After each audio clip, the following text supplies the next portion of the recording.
ጸረ ትራምፕ ተቃዋሚ በአሜሪካን በሚገኙ ከተሞች ተደረገ። ትራምፕ በጥር ወር ወደ ፕሬዝዳንት ስልጣን ከያዙ በኋላ በተካሄደው ከፍተኛ ተቃውሞ ትዕይንት ፕሬዝዳንት ትራምፕ ለመዋገዝ በዩናይትድ ስቴትስ በሚገኙ ከተሞች በርካታ ሰልፎች ተገኝተዋል።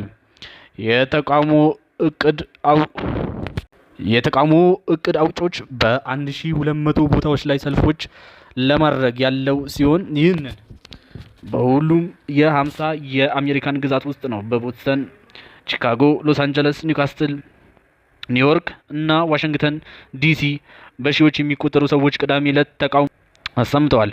ተቃውሞውን በትራምፕ አጀንዳ ከማህበራዊ ውስጥ እስከ ኢኮኖሚያዊ ጉዳቶች ያላቸው ቅሬታ ጠቅሰዋል።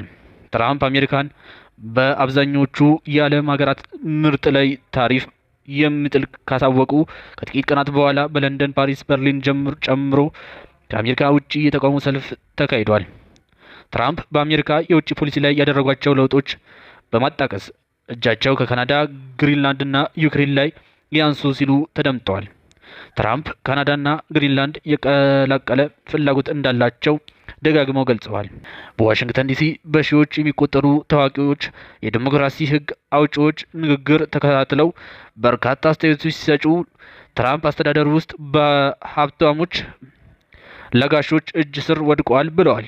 በተለይም የፕሬዝዳንቱ አማካሪ በሆኑ ውጪዎችና የፌዴራል ስራ ኃይል በከፍተኛ ሁኔታ ለመቀነስ ጥረት ባደረጓቸው ኢለን መስክ ላይ ተቃውሞ በርትቷል። የፍሎሪዳ ኮንግረስማን ማክስዌል ኖርስት መንግስታቸው በቢሊዮን ተወሯል